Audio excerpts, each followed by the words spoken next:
Advocate Bharat first की तरफ से आपसे बातचीत करने के लिए उपलब्ध। जिस तरह से आपको जानकारी दी गई कि वक्फ अमेंडमेंट एक्ट 2025 जिसकी सुगबुगाहट, जिसकी चर्चाएं हम मीडिया के माध्यम से पूरे देश में सुन रहे हैं, बल्कि ये अंतरराष्ट्रीय ख्याति भी बटोर रहा है। अब सवाल ये उठता है कि वक्फ अमेंडमेंट बिल 2025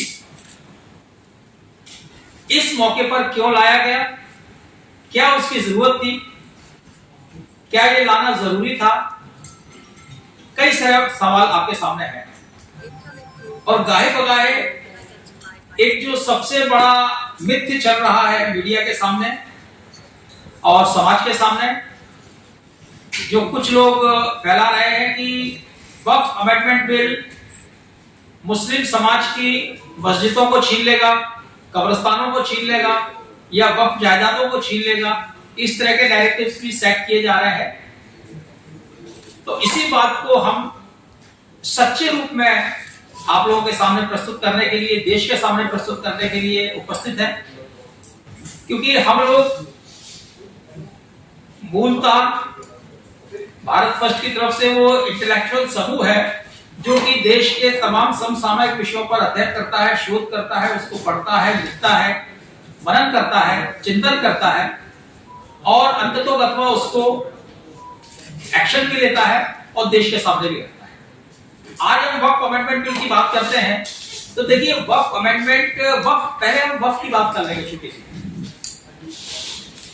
देखिए, आप लोगों को तो मालूम ही होगा वक्फ क्या होता है, पर मैं एक बार आपको और उसको रिवाइज कराता हूं कि वक्फ जो है ये वो जायदाद है, ये वो संपत्ति है जो वाकिफ समाज के लिए अल्लाह की राह में हमेशा हमेशा के लिए समर्पित कर देता है, टू सरेंडर। ये वक्फ है। यानी इसको अगर हम सरल शब्दों में देखेंगे तो वक्फ का मतलब यह हुआ कि हम समाज कल्याण के लिए, समाज के पिछड़े लोगों के लिए धर्मार्थ, समाज कल्याण, अपनी संपत्ति को ईश्वर के नाम से दान दे देते हैं सदैव सदैव के लिए। बहुत अच्छा कॉन्सेप्ट है और सभी धर्मों में लगभग ये कॉन्सेप्ट है। ऐसा नहीं कि ये केवल इस्लाम में ही है, हर धर्म अच्छे काम के लिए ही प्रेरित करता है। तो उसी राह में ये अब सवाल ये हुआ कि धीरे धीरे चूंकि समाज की संरचना बढ़ी, समाज की जटिलताएं बढ़ी, कानून आए नए नए, तो अब ये भी आवश्यकता महसूस हुई कि इस जायदादों को हम मैनेजमेंट कैसे करेंगे, ये इंपॉर्टेंट है। अब मैनेजमेंट करने के लिए पुराने समय से यानी इंग्लिश दौर से ही इस पर कानून भी बनने लगे धीरे धीरे, और जो हमने लास्ट में कानून देखा वो देखा 1995 में जो अमेंडमेंट हुआ था वक्फ एक्ट में, वो हमने देखा। उसके बाद 2013 में अमेंडमेंट हुआ, वो भी हमने देखा, और उसके बाद अब ये जो नया अमेंडमेंट आया है वो आया है 2025 में, जिसको खासा विवादित बनाया गया, अननेसेसरली बनाया गया। फर्स्ट ऑफ ऑल हम ये बात करना चाहेंगे कि हम इस बिल का पुरजोर समर्थन करते हैं। सारे जो हमारे दल के सदस्य हैं, इंटेलेक्चुअल्स, मुस्लिम्स हैं, वो सारे के सारे इस केंद्रीय सरकार द्वारा लाए गए बिल का पुरजोर समर्थन करते हैं, उसकी हिमायत करते हैं, उसकी वकालत करते हैं। अब उसके पॉइंट्स में बताऊंगा कि क्यों करते हैं। सबसे पहले इस एक्ट को जब हम देखेंगे, अमेंडमेंट की वजह जो रही, एक तो हमारे दिमाग से ये निकल जाना चाहिए कि ये सारी चीजें धार्मिक कार्य में हस्तक्षेप है, ये बिल्कुल नहीं। वक्फ अमेंडमेंट बिल का जो उद्देश्य है वो ये है कि आप उन जायदादों का सही से व्यवस्थापन, सही से मैनेजमेंट, सही से प्रबंधन कैसे करेंगे, इसी बात के लिए केंद्र सरकार ये वो एक्ट लाई है। अभी तक जो देखा गया कि वक्फ की जायदादों को कुप्रबंधन का शिकार होना पड़ रहा है, अतिक्रमण का शिकार होना पड़ रहा है, और यहां तक कि कई सारी संपत्तियों को हस्तांतरित भी कर दिया गया है इलीगली, उसका भी उसको शिकार होना पड़ा है वक्फ की जायदादों को। तो निश्चित रूप से केंद्र सरकार की जिम्मेदारी बनती थी कि वक्फ की जायदाद जो कि बहुत बड़े स्तर पर भारत में है, उनको आप हिफाजत कैसे करेंगे। तो उनकी हिफाजत करने के लिए सरकार ये बहुत अच्छा बिल लाई है, जिसको आप एक्ट के रूप में हम लोग देख रहे हैं। सबसे बड़ी बात, जो बड़ी बड़ी बातें हैं जिसपे ज्यादा विवाद होता है, मैं आपको उसका डिस्कशन करूंगा। एक तो सबसे बड़ा कहते हैं कि डिजिटलाइजेशन नहीं होना चाहिए। अब जो डिजिटलाइजेशन है वो एक सामान्य प्रक्रिया है पूरे देश की, चाहे वो रेवेन्यू कोर्ट में देख लीजिए, जितनी भारत की रेवेन्यू कोर्ट्स हैं जिसमें मतलब भारत की सारी जमीनें आती है, सबका डिजिटलाइजेशन हो रहा है, हो चुका है कईयों का। तो अब आप नेट पे डालिए सर्वे नंबर, खासरा नंबर, आपको उस प्रॉपर्टी के बारे में जानकारी मिल जाती है। अच्छी चीज है, होना भी चाहिए, जिससे कि किसी भी तरह की अपारदर्शिता ना रहे, सारी चीजें पारदर्शी हो। आप अपने मोबाइल में आप अपनी जमीन के बारे में जानकारी ले सकते हैं। पहले उसके बारे में अधिकारियों के चक्कर लगाने पड़ते थे और फिर जानकारी मिलती थी, नहीं मिलती थी। अब यही सिस्टम वक्फ की जायदादों का होगा, तो उसमें क्या दिक्कत आ रही है। होना ही चाहिए कि एक वक्फ की जायदाद, मान लीजिए एक मस्जिद है तो उसके साथ 100 दुकानें लगी हुई है, तो आपको मालूम होना चाहिए कि 100 दुकानें कौन है, उस पे किराएदार कौन है, कितने का किराएदार है, कब से किराएदार है, कितना किराया वो दे रहा है, और वो सही किराया भी दे रहा है कि नहीं दे रहा है। चूंकि देखिए मैं एक वकील हूं, मैं आपको प्रैक्टिकल बात बता रहा हूं, मैं तो कोर्ट में मुकदमे लड़ता हूं, वक्फ के कई सालों से लड़ रहा हूं मुकदमे। तो मैं देख रहा हूं कि जिस जायदाद का किराया, फर्ज कीजिए एक दुकान है और उसका किराया मार्केट रेट उसकी 10,000 होना चाहिए, ठीक है, और उसका किराया है 20 रुपए। अब आपको ताज्जुब लगेगा, आपको बुरा लगेगा, आपको अटपटा लगेगा कि कहां 10,000 रुपए और हाँ 20 रुपए दे रहे हैं, 100 रुपए दे रहे हैं, 200 रुपए दे रहे हैं। यानी उस जायदाद का कोई मतलब नहीं है, उस किराए का कोई नाम बराए नाम आप किराया है। तो this may be the illegality. और इस इलीगलिटी को दूर करने के लिए, इस एम्बिग्यूटी को दूर करने के लिए हमारी केंद्र सरकार जो एक बहुत ही अच्छा बिल लाई है, उसका हमें स्वागत करना चाहिए। एक तो बात नहीं, दूसरी बात एक विवादित मुद्दा आ रहा है, the Waqf by user. The Waqf by user जो है वो कॉन्सेप्ट बताते हैं। एक सेक्शन 14 हुआ करती थी पुराने एक्ट में, 1985 वाले एक्ट में, 2013 में उसका अमेंडमेंट हुआ था, कि उसके आधार पर आप किसी भी जायदाद को वक्फ बोर्ड, स्टेट का वक्फ बोर्ड डिक्लेयर कर दे कि ये जायदाद वक्फ की है, तो वक्फ की हो जाती थी। अब आप कहेंगे, इसको मैं बड़े सरल शब्दों में और समझाऊं कि फर्ज कीजिए आपका मकान है, आपके मकान के आगे कुछ खुली भूमि है और आपने अपने पड़ोसियों को वो भूमि दे दी कि भाई साहब चलो हम इसमें नमाज पढ़ लेंगे, आपने भी एक सद्भावना में दे दी, चलो पढ़ लो जी। और वो 10 साल बाद बोले कि नहीं जी इस पे तो नमाज होती है, इसलिए अब इसको हम डिक्लेयर कर देंगे वक्फ की भूमि है। और वो वक्फ की भूमि डिक्लेयर हो जाती थी एक्ट के तहत, कानून के तहत। अगर एक बार रजिस्टर्ड हो गई वक्फ एक्ट में जाके, बोर्ड में जाके वो नोटिफाइड हो गई संपत्ति, तो आप उस संपत्ति को वापस लेने में बहुत मुश्किल कानूनी लड़ाइयां आपको लड़नी पड़ती थी। अब उसमें एक दिक्कत आती थी, प्रैक्टिकल दिक्कत बता रहा हूं मैं, प्रैक्टिकल दिक्कत आती थी कि अब आप उसकी लड़ाई लड़ोगे कब। अब उसके लिए प्रावधान था कि वक्फ ट्राइब्यूनल एक्ट है, 1995 के एक्ट में प्रावधान था, वक्फ ट्राइब्यूनल में जाएंगे, अभी भी है। अब वक्फ ट्राइब्यूनल में जाएंगे, अच्छी बात है, परंतु उसमें एक बड़ा ताज्जुब वाली बात मैं आपको बता रहा हूं, बड़ा विचित्र सा प्रोविजन था। और वो प्रोविजन ये था कि tribunal will be the final authority for any adjudication. अब आपको बड़ा अजीब लगेगा कि भारत में जो न्याय प्रक्रिया है वो ऐसी है कि निचले स्तर की अदालतें, फिर डिस्ट्रिक्ट लेवल की अदालतें, फिर उच्च न्यायालय, फिर उच्चतम न्यायालय, ऐसे करके एक बड़ा अच्छा सिस्टम बना रखा है, खूबसूरत जुडिशरी हमारी है।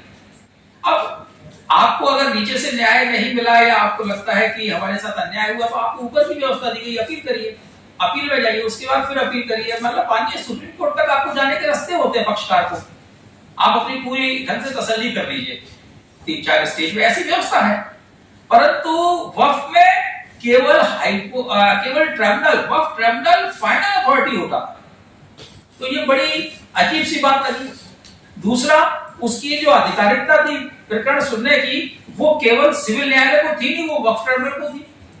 जबकि सच्चाई यह है कि जो जायदादें होती हैं, जो भूमियां होती हैं भारत में, उसका जो अधिकार होता है न्याय निस्तारण का, या उसमें कोई डिस्प्यूट आ गया तो ऐसे में माननीय सिविल न्यायालय को यह अधिकार होता है कि वो अपने को उस बात को डिसाइड करेगा। और वक्त के मैटर में बिल्कुल नहीं था। जब हम शुरू में नए नए वकील बने तो हमें जब ये प्रोविजन पता लगा तो हमें बड़ा ताज्जुब हो जाता कि ऐसा कैसे हो सकता है, जब एक ही भारत में हम रह रहे हैं, हमारा पूरा भारत देश है, पूरी जुडिशरी सबके लिए है, और आपने यहाँ पे डिस्क्रिमिनेशन कर दिया है। अब जो लोग आज वकालत कर रहे हैं आर्टिकल 14 के नाम से कोर्ट के अंदर कि समान अधिकार, विधि के समक्ष समानता की बात कर रहे हैं, तब उनको ये बात समझ में नहीं आई कि आपने अपने वफ के केसों को ट्रिब्यूनल को दे दिया है और बाकी के केस आपके सिविल न्यायालय में जाएंगे, तो वहां पे आर्टिकल 14 का वायलेशन नहीं होता है, वहां भी तो हो रहा है ना। पर वो चूंकि आपके हित में, तो आपने उसकी बात को छुपा दिया। और मजेदार बात है कि वफ ट्रिब्यूनल की अपील भी नहीं होती है। अब ये देखिए, आप कैसे बोलेंगे कि भारत में हर चीज की अपील का प्रावधान दे रखा है कानून में कि भाई आप नीचे कोर्ट से अगर हार गए हैं या संतुष्ट नहीं है तो आप ऊपर डिस्ट्रिक्ट कोर्ट में जाइए, डिस्ट्रिक्ट कोर्ट से अगर आप संतुष्ट नहीं है तो आप माननीय उच्च न्यायालय में जाइए, उच्च न्यायालय से भी आप संतुष्ट नहीं है तो आप माननीय सर्वोच्च न्यायालय में जाइए। इतनी अच्छी व्यवस्था। और वफ के मामले में कोई व्यवस्था नहीं है, आप फाइनल आपका वर्डिक्ट हो गया जो आपके ट्रिब्यूनल ने दे दिया। तो ये कहीं ना कहीं न्याय के साथ खिलवाड़ था।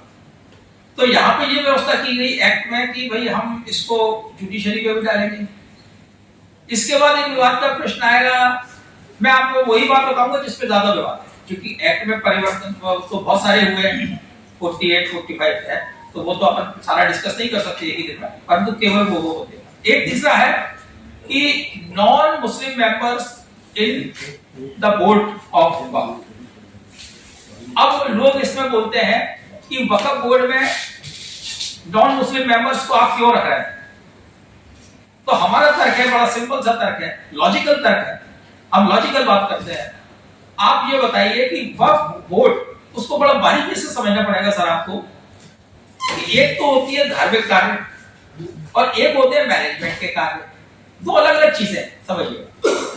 अब जैसे कोई मंदिर है, कई बार वो मंदिर का जो अध्यक्ष होता है, कई बार कलेक्टर को बना देते हैं, कार्यकारी अध्यक्ष कई जगह रहते हैं, ठीक है ना, प्रबंध समिति का जब तक कोई नहीं आ रहा है, ऐसा होता, ठीक है ना। कई जगह जैसे रजा लाइब्रेरी है, उसकी मैनेजमेंट एक डायरेक्टर होता है, कभी नहीं होता तो उसको कलेक्टर को भी जिम्मेदारी दी जा सकती है। यानी कुल मिला के जो मैनेजमेंट कर रहा है वो कोई भी हो सकता है, उसका जाति धर्म वर्ग से कोई मतलब नहीं होता, वो एक अधिकारी है, अपने व्यवस्था को देख रहा है। अब यहाँ पे आप वक्फ बोर्ड क्या है? वक्फ बोर्ड धार्मिक संस्था नहीं है, ये पहले आप बिल्कुल स्पष्ट कर लें। जो लोग इस बात को मतलब मिसलीड कर रहे हैं, उसको भ्रामक बना रहे हैं, वक्फ बोर्ड को ये बोल रहे हैं कि वो धार्मिक संस्था है, मैं बड़े खुले मन से, बड़े ओपनली आप लोगों को निवेदन करता हूं कि वक्फ बोर्ड कोई धार्मिक संस्था नहीं है। अब ये मेरा ये बयान विवादित भी हो सकता है, कई लोग मुझे उस पर ट्रोल भी कर सकते हैं कि आप कैसे बोल सकते हैं कि वक्फ बोर्ड धार्मिक संस्था नहीं है। तो मैं फिर भी बड़े खुले मन से दो बार रिपीट करके ये बात बोलता हूं कि वक्फ बोर्ड धार्मिक संस्था नहीं है। वक्फ बोर्ड वो संस्था है जो वक्फ जायदादों को प्रबंधन करने के लिए बनाई गई संस्था है। जैसे उसको मैं और सही से समझाने की चेष्टा करता हूं कि मान लीजिए एक मस्जिद है, मस्जिद में जो मस्जिद कमेटी रहती है वो धार्मिक कमेटी नहीं होती। धार्मिक कौन होता है? मस्जिद के इमाम साहब धार्मिक होते हैं, मस्जिद के मुतवल्ली साहब धार्मिक होते हैं, क्योंकि इमाम साहब का काम धार्मिक कार्यों को कराना होता है, यानी वो नमाज कराएंगे, फातिहा पढ़ाएंगे या जो भी प्रार्थना कराएंगे, वो काम उनका होता है। वहां तो आप नॉन मुस्लिम नहीं करा रहे, वो तो सही बात है, वहां तो वही धार्मिक व्यक्ति ही करेगा, वहां तो मैं भी नहीं कर सकता, क्योंकि मैं भी वो इमाम की हैसियत नहीं रखता हूं। हमारे आपको कोई भी इमाम बन जाएगा तो ऐसा थोड़ी है, वो तो वही बनेगा हाफिज जिसको सारी चीजें आती होंगी विधिवत रूप से, जो हमारे धर्म का ज्ञान रखता होगा। हाँ, मैं उनके पीछे नमाज पढ़ सकता हूँ एक साधारण मुस्लिम होने के नाते। तो अब मैनेजमेंट की जब बात आएगी तो आपको वक्फ बोर्ड, जो स्टेट का वक्फ बोर्ड होता है, उस वक्फ बोर्ड में आपको नॉन मुस्लिम से क्या प्रॉब्लम है? क्यों? क्योंकि बाकी जो प्रबंधन है वो बाकी प्रबंधन भी तो बाकी लोग ही देख रहे हैं सर। जैसे कि अगर कोई विवाद आ गया तो कलेक्टर साहब ही तो जिले में काम करेंगे ना, पुलिस के अधिकारी तो ही काम करेंगे ना। अगर लड़ाई झगड़ा हो गया वक्फ की जायदाद में तो आप कहोगे नहीं जी ये तो वक्फ की जायदाद पे तो पुलिस भी नहीं आ सकती, कलेक्टर साहब भी नहीं आ सकते, और भी अधिकारी नहीं आ सकते, हम तो इसमें केवल अपने मुस्लिम समाज के लोगों से ही काम कराएंगे। तो पॉसिबल है क्या ये? नहीं है पॉसिबल। और इसलिए पॉसिबल नहीं है कि वक्फ बोर्ड धार्मिक संस्था नहीं है, ये केवल एक मैनेजमेंट बॉडी है सर। इसको समझिए, बार बार बारीक फर्क समझिए जो जनता को समझाया नहीं जा रहा। धार्मिक एक अलग कार्यक्रम है और प्रबंधन एक अलग कार्यक्रम है। तो सरकार क्या लाई है? सरकार वक्फ बोर्ड के अंदर 2 नॉन मुस्लिम मेंबर्स को लेके आने की बात कर रही है। वो आपके इमाम साहब को नहीं बदल रही कि इमाम साहब भी आपके नॉन मुस्लिम हो सकते हैं, ऐसा नहीं बोल रही है। वो भी नहीं सकता, पॉसिबल भी नहीं है। मगर जो प्रबंधन है, तो प्रबंधन तो आज भी आप कलेक्टर साहब से ही सहयोग लोगे, पुलिस की बात आ जाएगी तो आप पुलिस के अधिकारियों से सहयोग लोगे, रेवेन्यू की बात आएगी तो रेवेन्यू डिपार्टमेंट में जाके आप बात करोगे, तो वहां पे आप तराशोगे कि वो मुसलमान होना चाहिए साहब, और एसपी साहब मुसलमान होंगे तभी हम इनका मुकदमा देंगे। वक्फ का है, वो तो वक्फ की लड़ाई हो गई है, मस्जिद में कुछ हो गया झगड़ा या कुछ बात हो गई है। तो ये जो बेतार्किक बात हो रही है, बड़े और अफसोस की बात है कि हम लोग उसको मान रहे हैं और लोग उसको ऐसा बोल रहे हैं। मैं तो चैलेंज करता हूं उन लोगों को जो ऐसी बातें बोलते हैं, कि उनको बार बार चैलेंज करता हूं कि वक्फ बोर्ड कोई धार्मिक संस्था नहीं है। वक्फ बोर्ड एक मैनेजमेंट के लिए संस्था है, कानून से बनाई हुई एक संस्था है, जिसको कि वक्फ एक्ट के थ्रू बनाया गया है। भारत की माननीय संसद ने उसको बनाया है और हमें उसको मानना पड़ेगा, उस सारे बोर्ड्स को। ये 3 जो बातें थी जो सबसे डिस्प्यूटेड थी, जो मैंने आपको अर्ज की। और इस एक्ट में हम लोगों ने जो पिटीशनें डाली गई हैं लोगों ने कोर्ट के अंदर कि भाई इस एक्ट को खत्म कर दिया जाए, इसको वायरस या इसको इलीगल डिक्लेयर कर दिया जाए, तो हम लोग वहां भी माननीय सुप्रीम कोर्ट में भी अपनी बात को रखना चाहेंगे। हमने रखी भी है कि हम वहां पे भी इंटरव्यू करना चाहेंगे और माननीय न्यायालय को सच्ची बात बताना भी चाहेंगे कि इसमें ऐसा नहीं है।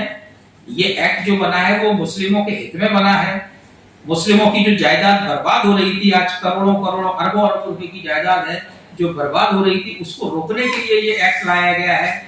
अब ये पेट में दर्द उनके हो रहा है कि जो इस एक्ट के थ्रू अभी तक इलीगल कब्जे करवा रहे थे, इलीगल बेच रहे थे, या अपने दुकानों को रखे हुए थे कम किराए पे, 10-10 हजार की दुकानों को 200-200 रुपए या 20-20 रुपए में, उनको तकलीफ हो रही है।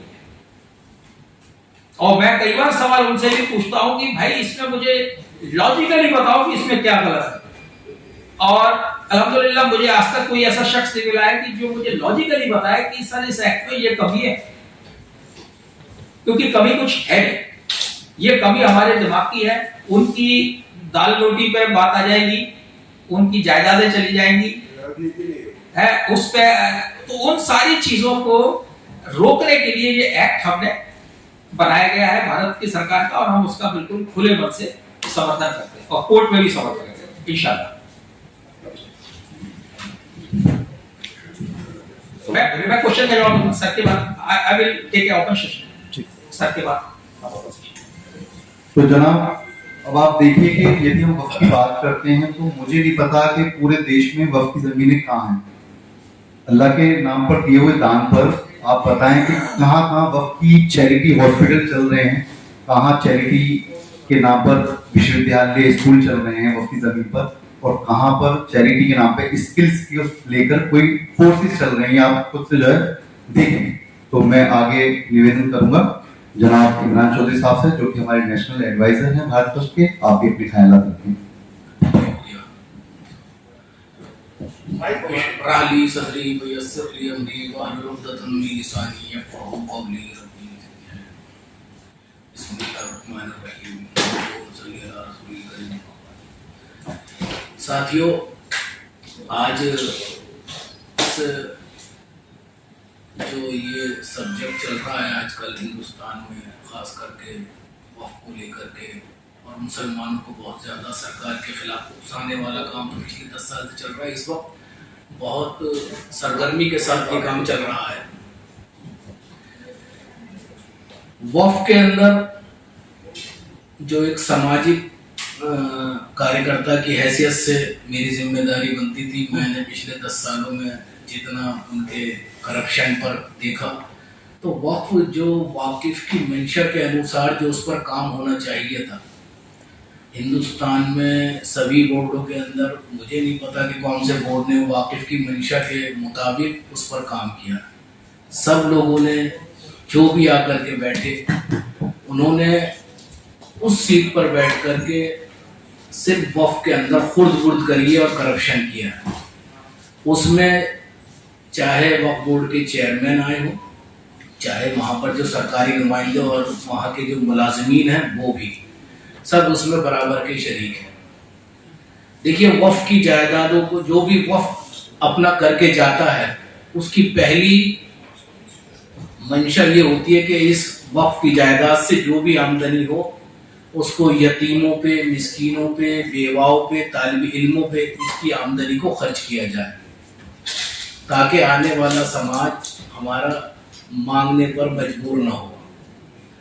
मगर मैं ज्यादा नहीं बताता, दिल्ली वक्फ बोर्ड की मैं बताता हूँ, सन 94-95 के अंदर तक तो ये देखा था कि तालिब इल्मों को वहां से वजीफा मिलता था, वो भी स्कूल लेवल के, हायर एजुकेशन में नहीं मिलता था। कुछ बेवाओं को भी वहां से वजीफे दिए जाते थे, लेकिन उसके बाद वहां वो सब चीजें खत्म हो गई। उसके बाद से हमने नहीं देखा कि बेवा औरतें वहां लाइन लगा के खड़ी रहती हैं, बच्चे भी जाते हैं, बच्चियां भी जाती हैं, मगर उनसे वहां से मायूसी ही हाथ आती है। उसके मुकाबले में वक्फ की आमदनी देखी जाए तो मालूम ये होता है कि साहब वो इमामों को तनख्वाह दे दी गई। मैं इमामों की तनख्वाहों का मुखालिफ नहीं हूँ। देखिए, कोई भी जो काम हो रहा है वक्फ से अच्छा ही हो रहा है, मगर जिन कामों के लिए पहले वक्फ की जाती है वो चीज होनी चाहिए। किसी ने भी आज तक वक्फ इसलिए नहीं करा हुआ कि उसकी तनख्वाह से इमामों को तनख्वाह दी जाए। किसी बाहर के किसी आदमी को जो है वो जाकर के कोई गरीब गुरबत में हो रहा है, किसी का मर्डर हो गया, किसी का कुछ हो गया, तो ऐसी बहुत सारी मिसालें देखने को मिली हैं जो हमारे वक्फ बोर्ड के चेयरमैन और मुलाजमीन जा करके बाहर भी वजीफे दे करके आए और 5-5 लाख रुपए तक के चेक दे करके आए। साथ ही जो डिजिटलाइजेशन है उससे उन्होंने बिल्कुल वक्फ बोर्ड को जो है वो और आम मुसलमान को और आम आदमी को बिल्कुल नाबलद रखा, उसमें धोखाधड़ी की गई। जो यहाँ डिजिटलाइजेशन हुआ है कुछ जायदादों का, मैं ज्यादा नहीं बताता, चांदनी चौक के क्षेत्र के अंदर जितना भी काम उन्होंने किया, उन्होंने सिर्फ आप फतेहपुरी मस्जिद को जाकर के देख लीजिएगा। फतेहपुरी मस्जिद 3 हिस्सों में उन्होंने डिवाइड करके उसके ऊपर दिखाई गई है। और फतेहपुरी मस्जिद के अंदर एक स्कूल चला करता था जिसका नाम फतेहपुरी मुस्लिम सीनियर सेकेंडरी स्कूल है, वो तो चल रहा है, वो भी। उसके साथ एक लाइब्रेरी होती थी जो वक्फ बोर्ड की सिर्फ वाहिद एक लाइब्रेरी दिल्ली में चलती है। आज वो तबाह बर्बाद हो चुकी है, वहाँ किताबों का जखीरा खत्म हो चुका है। आप जाकर के एक बार देखिए, उसके नीचे एक स्कूल चलता था एमसीडी का प्राइमरी स्कूल, वो स्कूल वक्फ बोर्ड ने खाली करा लिया। और खाली कराने के बाद कुछ एमएलए और वक्फ बोर्ड के चेयरमैन समेत और उसके मुलाजमीन समेत सबने उस स्कूल के अंदर मार्केट बना करके उसे फरोख्त कर दिया और वो करोड़ों रुपए की चीजें, करोड़ों रुपए में वो दुकानें बिक गई। ये ऐसी एक मिसाल नहीं है, जगह जगह ऐसी मिसाल है। वाकिफ ने जो दिया था, अल्लाह की नजर में दिया था, उसको वक्फ किया था, उसको उसका सवाब मिल गया। लेकिन उसके बदले के अंदर जो ये लोग कर रहे हैं, जो हमारे लोग करते थे, मेरा कहना ये भी था, एक मैं चूंकि जेपीसी में भी मैं गया था, जेपीसी में मैंने इस वक्त समर्थन की हिमायत, इस वक्त बोर्ड की वक्फ बिल की जो अमेंडमेंट बिल की हिमायत की थी, उसके अंदर मैंने ये भी कहा था कि साहब इसके अंदर जो है वो आप इसको सरकार के हाथ से बरी करिए और इसे ट्रस्ट की पोजीशन में ला करके दीजिए और वक्फ की जायदादों से ही जो आमदनी हो उसी से ही वक्फ बोर्ड के मुलाजमीन को तनख्वाहें दी जाए, ताकि ये लोग उसका सीरियस और ईमानदारी से उससे वसूली करें। आज जिस जायदाद की कीमत करोड़ों रुपए में है, उस जायदाद को ये सिर्फ हजारों रुपयों में दिखा करके उसकी रसीदें बदलाई करते हैं।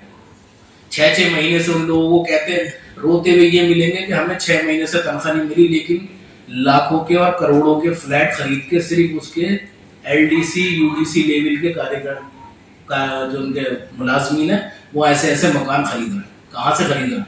वक्फ नामे पढ़ रहे हैं। अगर ऑडिट के ऊपर मैंने आरटीआई लगाई, ऑडिट के उसमें जानकारी मांगी है, तो ऑडिट के अंदर उन्होंने जानकारी सिर्फ हाथ से लिखे हुए कुछ पेपर्स के अंदर वो हाथ में दे दी कि ये हमारा ऑडिट है। मैं अब कहेंगे तो दिखा भी दूंगा, मैंने वो सब चीजें हासिल की हैं उनसे। और उसके बदले में हमारे जो इंस्टीट्यूशंस के बारे में, हमारे इंस्टीट्यूशंस के लिए जो जायदादें हमारे बुजुर्गों ने वक्फ की हैं, मदरसा गाजीउद्दीन जो आज Anglo Arabic school Delhi college के नाम से भी जाना जाता था, पहले एंग्लो अरबिक स्कूल, उसके नाम पे 10 जायदादें थी। उन जायदादों के कहीं कोई कागज नहीं मिलते। फतेहपुरी स्कूल के नाम पर भी 10 जायदादें थी, उनके कागजात नहीं मिलते, कहाँ गए कुछ नहीं पता। और ऐसे यही नहीं है, दारुल उलूम देवबंद के नाम पर भी लोगों ने अपनी जायदादें वक्फ की हैं। मेरे मोहल्ले में 2 जायदादें वक्फ की, लाखों, मतलब इस वक्त उसकी वैल्यू करोड़ों रुपए के ऊपर, मगर उनका भी जो मुतवल्ली आता है वो चंद 100 रुपए के अंदर उसकी रसीद काट के बाकी के पैसे अपनी जेब में रख के चला जाता। इसलिए नहीं दिया था, इसके अंदर सारे के सारे लोग बराबर के चोर हैं। जो मुतवल्ली बनाया गया है वो भी बराबर चोरी कर रहा है। मुतवल्ली की हैसियत ये होती है कि वो 1 लाख रुपए साल के ऊपर का वो दिखाता है और उसके बाद उनका वो मुतवल्ली रजिस्टर्ड मुतवल्ली हो जाता है, उनको मुतवल्ली बना के वो आमदनी दिखाता है और ये सब चीजें वो कर। तो ये कोई ढकी छुपी चीजें नहीं है। तो ये करप्शन जिससे आज पूरे मुसलमान समाज जूझ रहा है, तो ये जितने लोग उन्हें बरगलाने आ रहे हैं, चाहे उसमें पर्सनल लॉ बोर्ड हो या हमारे जो भी नेता है, आज ये इस वक्फ बिल के खिलाफ तो उकसाने के लिए चले आ, ये इससे पहले कहाँ थे भाई? ये जब वक्फ बोर्ड के अंदर वक्फ जायदादों के ऊपर इतनी खड़बड़ी, इतनी खुर्द-बुर्द हो रही थी, इतनी गड़बड़ियां हो रही थी, तब कभी इन लोगों ने आवाज नहीं उठाई। ये आवाज उठाने किस पे आएंगे? अगर किसी बेवा को कोई वजीफा मिलने की बात सुप्रीम कोर्ट कह देगा तो उस पर आवाज उठाने आएंगे। ये वक्फ बोर्ड के ऊपर अगर कोई बिल सरकार लेकर आई है उस पर, अरे अपनी बात को तरीके से रखिए भाई। आपको इख्तलाफ था कि भाई हिंदू भाई इसके अंदर हमारे नहीं होने चाहिए, इस बिल इस कमेटी के अंदर नहीं आने चाहिए, इन बोर्डों के अंदर, तो मुझे एक बार बताइए कि वक्फ बोर्ड की जो जायदादें हिंदू भाइयों के पास आज हैं, ये किसने उनको बेची? लाखों रुपए की जायदादें, करोड़ों रुपए की उस वक्त में जायदादें बेची फतेह मस्जिद के चारों तरफ, जामा मस्जिद के अतराफ में जो जायदादें हिंदू भाइयों के पास थी, ये पहले अलाट तो मुसलमानों को हुई थी, ये पहले दी तो मुसलमानों को गई थी, ये बेच के कैसे गए वहां से? इस पे क्या एक्शन होना चाहिए? इस पे भी वक्फ बिल के अंदर जो है वो प्रावधान आना चाहिए। इसमें भी कुछ ना कुछ सिफारिश होनी चाहिए कि उसके ऊपर भी बराबर की सजा।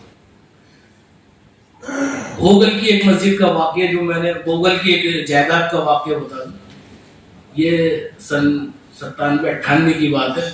मतलब कम से कम 2 करोड़ रुपए की जायदाद होगी वो उस वक्त में, 1 से 2 करोड़, सिर्फ 5 लाख रुपए की दिखा करके वो उसकी रसीद बदलवाना चाह रहे थे। लेकिन उस वक्त जो लोग थे वो पीछे लग गए। हालांकि उस वक्त में सरकार भाजपा की थी, तो उस वक्त मुसलमान और ज्यादा उसका ईमान जाग जाता है, तो ईमान जागा होता तो उसकी जायदाद मुसलमान ने ही बेची एक पंजाबी भाई, हिंदू पंजाबी। अब जब उसके बाद वो मीडिया में आ गया तो उस पर एक्शन हुआ सही तरीके से। तो ये सब चीजें हमारे ही लोग, हमारे वक्फ बोर्ड के लोग मस्जिदों को भी बेच रहे हैं, मस्जिदों की जायदादों को बेच रहे हैं। तो उसको सरकार जो ग्रांट देती है उनकी तनख्वाहों के लिए, मेरे एक निवेदन है कि उस तनख्वाह को, उस ग्रांट को बंद करे। ये अपनी तनख्वाहों की सारी रिकवरी जो है वक्फ बोर्ड की आमदनी से अपनी तनख्वाहें लें, और वक्फ बोर्ड की आमदनी जिस वंशा के हिसाब से वो वक्फ की गई है जायदाद, उस पर अपना काम कर। हम इतनी बात चाहते थे उसके अंदर, और हमने इस बात को अपनी जेपीसी के अंदर भी रखे और सबूतों के साथ उन चीजों को हमने पेश किया।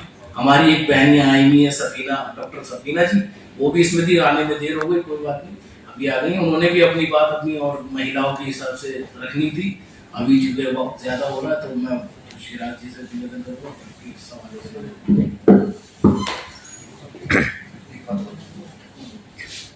आप सभी को अवगत कराना चाहता हूँ कि पूरे भारतवर्ष से सर्वप्रथम भारत फर्स्ट ने ही ज्वाइंट पार्लियामेंट्री कमेटी के सामने वक्फ बोर्ड के पक्ष में जो है अपना जो है बात रखी थी, और साथ ही जो है मुस्लिम राष्ट्रीय मंच में। तो ये पारदर्शिता आई है देश में निश्चित रूप से, और हम लोग जो है स्वागत करते हैं। और आप लोग जो भी सवाल पूछना चाहेंगे जनाब सिराज कुरैशी साहब आपके सामने मीडिया साहब। आपने सिर्फ 3 सवाल उठाए, मेन जो 3 फोकस रखा। आपने वर्ब अमेंडमेंट एक्ट पढ़ा है पूरा? मैंने हाँ जी पूरा पढ़ा है। कितने अमेंडमेंट्स हैं उसमें से? 48 48 है ना। 3 पे आप बात कर रहे हैं, आपने 48 और 45 पे और क्यों नहीं बात कर रहे हैं, पहली चीज। दूसरा सवाल आपने कहा कि ये वक्फ प्रॉपर्टी जो है रिलीजियस नहीं है, मैनेजमेंट का हुआ है। अगर कोई अल्लाह के नाम पे, खुदा के नाम पे वक्फ कर देता है तो जिसके नाम क्या हो गया कर देता है तो वो, अरे वो उनको उधर से लेना जवाब ना है, तो वो रिलीजियस कैसे नहीं होगा, वो थोड़ा सा एक्सप्लेन कीजिए। आपकी नजर में वो रिलीजियस नहीं है जैसा आपने कहा। सेकंड आपने बोला, थर्ड आपने बोला कि वक्फ बाय यूजर, जैसा कि कोर्ट में भी इस चीज को एक्सेप्ट किया कि 400 साल पुरानी अगर कोई मस्जिद, कोई भी XYZ प्रॉपर्टी है, आप उसको वक्फ बाय यूजर और वक्फ अल्लाह क्या है जरा एक्सप्लेन कर दीजिए। वो तो दोनों में फर्क नजर आ जाएगा कि वक्फ बाय यूजर क्या है और वक्फ बाय होता है। वक्फ बाय यूजर इसीलिए होता है ना कि उसकी कोई वक्फ डीड नहीं है, that's why is Waqf by user. ये थोड़ा सा कॉम्प्लिकेटेड तीनों चीजों में जो सर, पहला आपका जो सवाल था वो ये था कि वक्फ जो बोर्ड है, आप उसको पूरा समझिए कि मैं क्या बोल रहा हूँ कि वक्फ बोर्ड जो है वो रिलीजियस नहीं है, संस्था नहीं है, नहीं है 3 बार बोल रहा हूँ, ठीक है ना, बड़े विश्वास के साथ बोल रहा हूँ, बड़े कॉन्फिडेंस के साथ बोल रहा हूँ। और ये मेरा बयान विवादित भी हो सकता है, कुछ लोग कर सकते हैं, परंतु फिर भी बोलूंगा। उसका रीजन समझाऊंगा भी क्यों बोलूंगा। उसका रीजन है कि वक्फ बोर्ड जो होता है वो वक्फ जायदादों को मैनेज करने के लिए होता है, उसको थोड़ा बारीकी समझना पड़ेगा। मैंने जैसे पहले अर्ज किया सर आपको कि मस्जिद है, मान लीजिए एक मस्जिद है, मस्जिद के 2 पार्ट है, मतलब उसके व्यवस्थापन के 2 पार्ट है। एक तो यह है कि मस्जिद की कमेटी है जो उसका व्यवस्थापन करती है, जैसे कि उसमें बिजली है, सफाई है, पानी आ रहा है, दरवाजे ठीक है, रंगाई पुताई हो रही है, ये सारी व्यवस्था के लिए व्यवस्थापन कमेटी होती है। और उसका दूसरा पार्ट होता है इमाम साहब, मुअज्जिन साहब। इमाम साहब का काम है, मुअज्जिन साहब का काम है कि वो अजान दें समय पे, इमाम साहब का काम है कि वो नमाज पढ़ाएं हम सबको, मुस्लिम्स को। तो ये धार्मिक कार्य हो गया, वो काम सिर्फ इमाम साहब ही कर सकते हैं, यानी उसको मैं भी नहीं कर सकता। मैं कितनी भी अच्छी टोपी लगा लूं, कितनी भी अच्छी गाड़ी कर लूं, कितनी भी अच्छी शेरवानी पहन लूं, अगर मैं इमाम नहीं हूं तो मैं नहीं कर सकता, क्योंकि मेरे पे वो क्वालिफिकेशन नहीं है, वो मेरे पे मर्तबा नहीं है। तो क्या है कि धार्मिक प्रयोजन अलग होता है। जैसे मंदिरों को देखें, पंडित जी का काम पंडित जी ही करेंगे, और जो उसकी व्यवस्थापन कमेटी है उसमें कोई भी हो सकता है बाहर का व्यक्ति जो उसकी व्यवस्थापन को देखेगा, इंतजाम को देखेगा। कई जगह ऐसा उदाहरण भी देखा है कि उसमें मुस्लिम भाई भी रहते हैं, हिंदू भाई भी रहते हैं, कई सारी जगहों पे। और ऐसे कई दरगाहें भी ऐसी हैं, आज भी कई दरगाहें ऐसी हैं। मैं अपने शहर में बताता हूँ, ग्वालियर में एक ऐसी दरगाह, सबसे बड़ी दरगाह है, जिसमें व्यवस्थापन हमारे हिंदू भाई लोग देखते हैं। कटारी जी है, वो उसके बहुत समय तक सेक्रेटरी और अध्यक्ष वगैरह है, बड़े अच्छे पदों पर है, और भी हैं, और बड़े श्रद्धा से बड़ा अच्छा काम करते हैं, और हमसे उनके पीछे काम करते हैं, उनको असिस्ट करते हैं हम लोग की सर आप बताइए। हाँ, पर जो धार्मिक व्यवस्था होती है, जैसे फातिहा पढ़ने का काम होगा तो वो वही लोग पढ़ेंगे, वो हम नहीं कर सकते, हम पीछे खड़े रहते हैं। तो उसको बारीकी से समझना पड़ेगा कि वक्फ बोर्ड धार्मिक कार्य को ये नहीं बना है, वो केवल व्यवस्थापन के लिए बनाया है। सरकार एक्ट के थ्रू बन रहा है वो बॉडी वक्फ बोर्ड की। तो इसीलिए अगर उसके अंदर कोई हिंदू या ईसाई या सिख या कोई भी नॉन मुस्लिम अगर आते हैं मेंबर्स के रूप में, तो हमें उसका स्वागत करना चाहिए। आप इसका भी स्वागत करेंगे। दूसरे रिलीजियस में जो कमेटियां हैं उनमें भी मुस्लिम्स या दूसरे लोग आने चाहिए, उसमें सबने होनी चाहिए ना फिर तो। नहीं, वो तो एक्ट है ना सर, वो भी तो एक्ट है, प्रोविजन है, वो भी प्रोविजन है। समझ लीजिए, ये तो माननीय सुप्रीम कोर्ट भी बोल रहा है ना, पहले भी उन्होंने बोला है कि आर्टिकल 14 है, अब उसमें व्यवस्था हम कोई बात कह नहीं सकते, हम तो अपनी बात कर रहे हैं, ठीक है ना, हम उसके विवाद में जाते ही है। आर्टिकल 14 सबके लिए लागू है, वो मेरे लिए भी लागू है और आपके लिए भी लागू है, हम कानून के सामने सभी बराबर हैं। अगर भारत की सरकार वक्फ बोर्ड के अंदर नॉन मुस्लिम्स को लेके आ रही है तो हमें उसका स्वागत इसलिए करना चाहिए। एक बड़ी और बारीकी बात बता दूं सर, भारत में जो पहली मस्जिद बनी थी ना, वो हिंदू भाइयों ने दी थी केरल के अंदर, आपको भी मालूम होगा, आप जब पढ़ेंगे। और आज भी कई ऐसी जायदादें हैं जो हमारे हिंदू भाइयों ने मुसलमानों को दे रखी थी, जो आज वक्फ की जायदादें हैं। तो हम लेते में तो कुछ नहीं बोल रहे, और जब 1-2 मेंबर्स अगर नॉन मुस्लिम आ रहे हैं तो उसमें हमें बड़ी परेशानी हो रही है। अच्छा, वो भी आ रहे हैं आपकी सेवा के लिए, कुछ छीनने थोड़ी आ रहा है, वो भी आपकी सेवा करेंगे, जैसे बाकी लोग करेंगे ऐसे वो लोग भी करेंगे। और आपको विश्वास क्यों नहीं है अपने नॉन मुस्लिम भाइयों पे, ये भी मैं सवाल पूछता हूँ ऐसे तथाकथित लोगों से जो इसका विरोध कर रहे हैं कि हम भारत में सब मिलकर रह रहे हैं। मुझे नहीं मालूम कि आप किस जाति के हैं, मैं किस जाति के, सबको अपन इस कमरे में बैठे आराम से बात कर रहे हैं, आराम से अभी खाना भी खाएंगे, खूब बैठेंगे, कोई परेशानी हो रही है? नहीं हो रही। हम इस देश में रहते हैं मिलजुल के, तो हमारी ये संस्कृति है सर, ये हमारी भारतीय संस्कृति है कि हम उसको जिए, मिलजुल के जिए। एक आदमी के आने से अच्छा होगा, बुरा नहीं होगा। बल्कि जैसे डॉक्टर साहब ने फरमाया कि करप्शन इतना हो रहा है कि हमारे लोगों ने ज्यादा करप्शन किया हुआ है, वो जायदादें बेच दी है, उसके लिए नहीं आ रहा कोई आदमी कि आपने ये जायदादें कैसे बेच दी है, उसके लिए भी तो आना चाहिए सर। अब आपका दूसरा सवाल था सर वक्त बाय यूजर वाला, वक्त बाय यूजर का। दूसरा अब मैं वक्त बाय यूजर के लिए बता देता हूं, बड़ा क्लियरली बताऊंगा और सारे लोग उसको बड़ा ध्यान से सुन लें। बड़ा स्पष्ट है कि वक्फ डिक्लेयर होता है, वक्फ के लिए घोषणा करनी पड़ती है। कौन करेगा घोषणा? जो संपत्ति का मालिक होगा, जो जायदाद का मालिक होगा। जैसे फर्ज कीजिए कि मेरा मकान है, तो मैं उसको घोषणा कर सकता हूं कि सर मैंने आज इस मकान को मस्जिद बना दिया जी, तो वो घोषणा हो जाएगी और हमेशा हमेशा के लिए वक्फ को दे दिया। अब ये प्रॉपर्टी वक्फ के रूप में जानी जाएगी, मैंने कर दिया जी। अगर मैं करूं उल्टा कर, मैं ये करूं कि सर आपका नाम क्या है? मुबश्शिर भाई, मुबश्शिर भाई, अगर मैं ये बोल दूं कि मैंने मुबश्शिर भाई के घर को वक्फ दे दिया है, कल के दिन मुबश्शिर भाई का मकान मस्जिद बन जाएगा, इज इट पॉसिबल? मैं कर सकता हूं क्या? नहीं कर सकता, क्योंकि वो आपकी जायदाद है, आप उसको डिक्लेयर करोगे, मेरे को राइट नहीं है वो, मेरे को दोनों पार्ट है ना इसमें सर, सिरा साहब दोनों पार्ट है ना। एक डिक्लेयर बाय वक्त जो है, जो डीड के हिसाब से डिक्लेयर किया था, दैट इज वो प्योर वक्त हो गया, ठीक है। एक वक्त बाय यूजर जो 500 साल से चला आ रहा है, कैसे कर लोगे सर आप? क्यों नहीं हो सकता? सर कैसे कर लोगे आप? मुझे बता तो दीजिए कैसे कर लोगे? एक मस्जिद है, मैं एक बार बता रहा हूँ, 400 साल पुरानी, सुप्रीम कोर्ट का सबसे पहला सवाल ही यही था कि 400 साल पुरानी मस्जिद के पेपर आप कहाँ लेके आओगे? सर सुनिए सर, मैं आपको वही रिक्वेस्ट कर रहा हूँ, वक्फ बाय यूजर का प्रोविजन नहीं है इस्लाम में, वो हमने गलत डाला है प्रोविजन, इसलिए गलत डाला है सर कि मैं आपको ये बता रहा हूँ कि वाकिफ ही वक्फ को कर सकता है, यानी मैं अपनी प्रॉपर्टी को वक्फ कर सकता हूँ। अब मैं कल के दिन इस हॉल में जाके हम नमाज पढ़ने लगे और आप कोई ऐतराज ना करें, यहाँ का प्रबंधन, 1 दिन हो जाए, 2 दिन हो जाए, 4 दिन हो जाए और 5वें दिन हम इसको बोल दें कि नहीं तो ये तो प्रेस क्लब ऑफ इंडिया मस्जिद हो गई, क्योंकि ये तो बाय यूजर हो रहा है, तो ये हो सकता है क्या? ये अगेंस्ट इस्लामिक लॉ है सर। मैं आपसे वही गुजारिश कर रहा हूँ, उसको समझिए, बात को बारीकी से समझिए। हम 400-500 साल वाली बात नहीं कर रहे सर, हम बेसिक इस्लाम की बात कर रहे हैं कि, और बेसिक इस्लाम की भी नहीं, नॉर्मल लॉ की भी बात कर रहे हैं कि नॉर्मल लॉ ये है कि आप अपनी संपत्ति का हस्तांतरण कर सकते हैं, आप अपनी संपत्ति का जो चाहे आप कर सकते हैं, आपको हक है, परंतु दूसरे की नहीं कर सकते, इवन गवर्नमेंट की नहीं कर सकते। अगर मैं कल के दिन गवर्नमेंट की संपत्ति को जाऊंगा, अपनी दुकान लगाऊंगा या कुछ करूंगा, तो गवर्नमेंट मुझे भगाएगी नहीं, अतिक्रमण कारक बना देगी, और आप उसमें नमाज पढ़ के ये घोषित कर देते हैं कि वो मस्जिद वक्फ की हो गई या वो जगह वक्फ की हो गई। कैसे हो गई, किस लॉजिक में हो गई, मुझे बताइए ना, मैं वही समझ उसी जगह में हैमर कर रहा हूं आपका वो। तो कानून से पहले भी अगर जो प्रॉपर्टी है जिसपे वक्फ की तरह यूज हो रहा है, तो फिर उसको कैसे आप करेंगे? आपसे सरकार ने भी तो ये नहीं पूछा ना, आपसे सरकार ने ये नहीं पूछा कि उसकी हैसियत बदल जाएगी, आप उस बात को बारीकी से समझिए।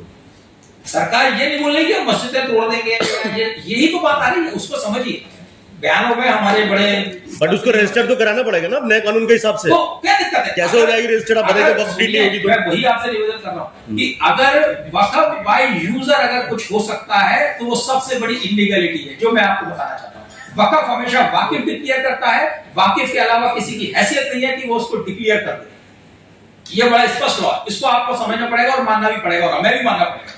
हम अपनी संपत्ति को कुछ भी कर सकते हैं, मगर हम किसी दूसरे की संपत्ति या सरकार की संपत्ति को दादागिरी से नहीं ले सकते। आपको ये बताइए, इसमें वो तो सिविल सूट में भी है, आपको अमेंडमेंट भी बताता हूं, सेक्शन 14 में, ठीक है ना, सेक्शन 14 में भी वो अमेंडमेंट इसीलिए आ गया था कि वो गलत था। तो ये एक सवाल है जी सर, एक सवाल सर का पूछ। जी सर, जेपीसी में जब आप बोल रहे हैं कि you are support the government, JPC में मतलब भारत कर गई, तो सुप्रीम कोर्ट में ये सारे लोग तोड़ के जाके क्यों पिटीशन डालते? कितने सर? सुप्रीम कोर्ट में अभी जस्टिस सवाई साहब की हाथ में कम से कम 100 आदमी, 100 मुस्लिम प्रतिनिधि का पिटीशन किया है। जब यहाँ पे क्लियर हो गए नहीं, अब वो तो देखिए, आप समझिए, उसकी बारीकी समझिए सर। ऐसा था कि एक तो लेजिस्लेशन का फैसला हो गया, डिस्कशन हुआ, ये जो भी उसकी प्रक्रिया थी, आप उस पर कोई सवाल नहीं उठा रहे। अगर आप उससे संतुष्ट हैं, फर्स्ट की आपको फिर भी वो बुरा लगा कि हमें मर्जी से नहीं हुआ या कहीं इलीगलिटी हुई, तो कानून में प्रोविजन है, आप न्यायालय में गए हैं, अब न्यायालय उस पर जो भी आपने निर्णय देगा, हम उस पर तो कोई टिप्पणी कर नहीं सकते। सर मेरा एक सवाल है, आपने भी कहा शिराजी कि वक्फ जो है बेसिकली धार्मिक, ये तो सारी चीजें हो गई, एक तरह से एक मैनेजमेंट का काम चीजें करती है, और जो भी मजहबी काम होते हैं, जो भी गरीब लोगों के लिए जो चीजें होती है, वो बेसिक वक्फ का काम है, जो कि नहीं किया जाता। जैसे कहीं कोई किसी घर में कोई आपदा आ गई तो चीजें दी गई, तो वो केवल मुस्लिमों के लिए है, या फिर आप भारतीय संस्कृति की बात करते हैं, कोई हिंदू फ्रेंड है तो वक्फ उसकी मदद कर सकता है? इसमें इंसान का जिक्र है। अच्छा सुनिए, अल्लाह ताला जो है, जिसको कॉन्सेप्ट है कि अल्लाह ताला वो सारी मखलूकात के लिए अल्लाह ताला है, वो सारी मखलूकात के मालिक है। उसके सामने हिंदू, मुस्लिम, सिख, ईसाई, काला, गोरा, परिंदा, चरिंदा, कोई भी हो, हाँ, उसकी बात के बारे में हाँ, जा सकती है किसी की भी। हाँ, उसमें इंसानियत की बात करती है, मतलब जो भी नीडी हो, क्योंकि इस्लाम किसी में डिस्क्रिमिनेशन नहीं करता कि किसी को पानी पिलाना है तो आप देख के पिलाओगे, पानी प्यासे को पिलाओगे, भूखे को खाना खिलाओगे। ये इस्लाम इस मामले में बड़ा क्लियर है, और हम उसको फॉलो करने वाले लोग हैं, उसको मानने वाले लोग हैं, उसको सर पे रखने वाले लोग हैं। तो I believe in humanity, I believe in Quran Sharif, and I believe in every teaching of Islam, which is best. I consider it is best. Sir ऐसा है कि जैसे प्रॉपर्टी है और आप कहते हैं जो प्रॉपर्टी का मालिक है वो बोल दे तब वक्त हो सकता। सर मैं ये कह रहा हूँ कि मान लीजिए 3 भाई हैं, एक सर 4 है या 2, सर उनमें डिस्प्यूट है। एक कहता है कि मैंने वक्त को देखा है, दूसरा कहता है कि मैंने इसमें चैरिटी करनी है, तो कौन सा आपके पास एक्ट है जिससे उसको निवारण हो सके? Yes, very very interesting question and very good question. इसमें बड़ा स्पष्ट है, जो मैंने आपको पहले बताया, एक लैटिन मैगजीन्स है जो हम लोग कानून में पढ़ते हैं, वो बड़ा सिंपल है कि आप अपने संपत्ति तक ही अधिकारी हैं, ठीक है ना। अगर आपकी ज्वाइंट प्रॉपर्टी है, फर्ज कीजिए 3 ब्रदर्स हैं और एक ब्रदर अपनी प्रॉपर्टी को वक्फ करना चाहते हैं और दूसरा कुछ और करना चाहते हैं, तो वो ब्रदर जो है वो अपने पार्ट को वक्फ कर सकते हैं, जो उनका पार्ट है। अगर दूसरे भाई को नहीं करना है तो वो उसकी मर्जी है, आप उसको कंपेल नहीं कर सकते, डांट नहीं सकते, दबा नहीं सकते। तो एज अ लीगल डिवाइड कर सकते हैं। हाँ सर, वो फिर अपना राजीनामे से अपना कर ले, बंटवारा जिसको बोलते हैं, अपने civil suit as a civil suit matter जो नॉर्मल है उसी में हो जाए, सिंपल है उसके लिए बड़ा सिंपल। सर आपने जो कहा कि वक्त का यूजर, अरे सर जो आपने कहा कि वक्त का यूजर है, हाँ सर, वो एग्जिस्ट ही नहीं करता है in the first place. That is not a right provision in the first place. लेकिन जो पुराने प्रॉपर्टीज हैं उसका डिस्प्यूट रेजोल्यूशन, जैसे सर ने भी अभी पहला सवाल भी किया था कि उसका डिस्प्यूट रेजोल्यूशन का सॉल्यूशन क्या है। अब वो आप वेट करिएगा सुप्रीम कोर्ट का सॉल्यूशन लेने के लिए, तो अभी आप ये 10-20 साल तो इंतजार करना ही पड़ेगा। नहीं, अभी वो चूंकि देखिए हम उस पे इसलिए अपनी टिप्पणी नहीं कर सकते, since the matter is sub judice, तो it should not be the good to. मैं कॉमन सेंस की बात Yes. कर रहा हूं, आपका ओपिनियन हम जानना, माय ओपिनियन इज हमारे वेरी, फर्स्ट का ओपिनियन Sir, जानना चाह रहे हैं। मैं मेरा मान लीजिए जो प्रॉपर्टी पुरानी है, भाई हमारी प्रॉपर्टी है, ठीक है, भारत सरकार, जो प्रॉपर्टी किसी का नहीं है वो भारत सरकार का है पूरे हिंदुस्तान में, ठीक है, क्योंकि लेजिस्लेशन उसके पास है, वो कोर्ट्स उनके हैं। अब मान लीजिए जो प्रॉपर्टी पे हम कब्जा करके रह रहे हैं, अब मान लेते हैं कि जैसे क्या नाम है, अभी जंगपुरा में या कुछ जगह पे लोगों को हटा रहे हैं सफाई के नाम पे, अब उनको तो अल्टरनेट प्रॉपर्टी मिल रही है नारायणा में। अब जैसे ये रिलीजियस प्रॉपर्टी, ये तो उठ के नहीं जा सकती, पहली बात, वो तो वहीं रहेंगी जहाँ रहेंगी। अब उसका पेपर नहीं है, just because it doesn't, you don't have a paper for something, does that it makes it automatically illegal? Exactly not. तो हम ये जानना चाह रहे हैं भारत फर्स्ट क्या सोच रही है, क्योंकि Yes. आपके पास भी ऐसे, आप तो सुप्रीम कोर्ट खुद लीगल फैटर्निटी से हैं, तो आपके पास तो ऐसे हजारों केस आते रहेंगे रोज। लॉर्डशिप बिल्कुल सही आपने फरमाया। ऐसा है कि लॉ पे हमेशा क्लियरिटी है, और मेरी कम से कम क्लियरिटी है, मेरी जूरिस्प्रूडेंस में बड़ी क्लियरिटी है, और वो क्लियरिटी ये कहती है कि वक्फ डिक्लेयर करने के लिए, वक्फ को एस्टैब्लिश करने के लिए, वक्फ एस्टैब्लिश करने के लिए there must be a declaration by the legitimate owner, नहीं वो And who can? that is a standard. अगर ऐसी कोई आ भी गई फर्स्ट जैसे मान लेते भारत सरकार गैजेट नोटिफिकेशन निकालती है, हाँ। तो ये क्या पहले मैं ये जानना चाह रहा हूँ 200 साल पहले 100 साल पहले जब वक्फ की प्रॉपर्टी थी, आप कह रही थे लीगल मैं ओनर हूँ तभी मैं कर सकता हूँ, हाँ। Perfectly fine, that is an ideal case. Yes. When it is the case is not ideal, when the That would be the, situation- that would be the, I answer it very properly. I answer it. If some question arises regarding all these ambiguities, okay, so the court is empowered to adjudicate the matter according to the law, because this is not the matter of the whole as a whole. That would not be treated as a whole. That would be treated Yes, as an yes, individual. yes, So yes, the yes. yes. So my humble submissions, I already spoke. The civil court is empowered to decide or adjudicate the matters, whatever the matter is, according to the law.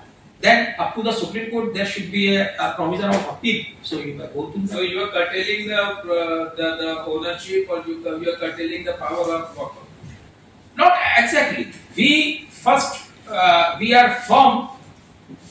Only Waqif can declare the power. No, वो तो If there is nothing, there is a That is a different part. by user. Second option ना, वो सही कह रहे हैं, आप सही कह रहे हो, और क्या? Yes. वो डिस्प्यूट तो वहाँ खड़ा हो फिर तो खड़ा ही रहेगा dispute. जो जिसका कोई कागज नहीं है। मैं वही अर्ज कर रहा हूँ कि that would be decided by the court only. So We cannot decide that. So you totally agree that waqf is not the supreme power, and waqf जो कह रही है कि मैंने ये कहा जो एक हवा बनाया जा रहा, मैंने ये प्रॉपर्टी का मेरा है तो आपका मेरा होगा, कल को पार्लियामेंट में कहूँगा मेरा है तो मेरा हो जाएगा। तो ये जो खेल चल रहा है, ये खेल बहुत बड़ा खेल है।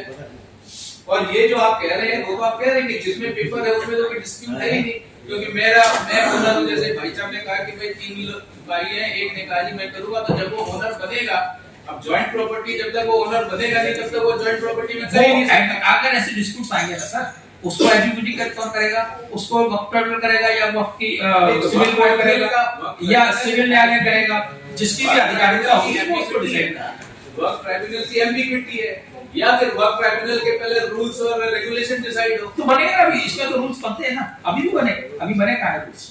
इसके रूल्स अभी बनेंगे, उसके 2013 के बने हुए रूल्स हैं, अभी इसके और संजय खन्ना जी ने जो कहा था पहले मीटिंग में कि भाई वो क्या होगा, तो जो प्रॉपर्टी का पेपर नहीं है तो उसका क्या होगा, तो आपके हिसाब से भारत वर्ष के हिसाब से उसका क्या सोल्यूशन? उसका सॉल्यूशन ये है कि उसका सॉल्यूशन माननीय न्यायालय ही करेगा according to act, according to law, कि उसका क्या होगा। उसको अपन आज डिस्कस नहीं कर सकते, और इसीलिए और नहीं कर सकते कि I have some limitations being the lawyer, if such the matter is admitted before the court, so I should not make any comments over the sir साहब तो सेम चीज सही बोली उन्होंने कि अगर कोर्ट ही करेगा सर एक चीज तो एक्ट और लॉ तो फिर वही है ना, वक्त एक्ट ही है, उसी के अकॉर्डिंग सर आप पहले ये बता दीजिए कि आप petition are you partner to the court?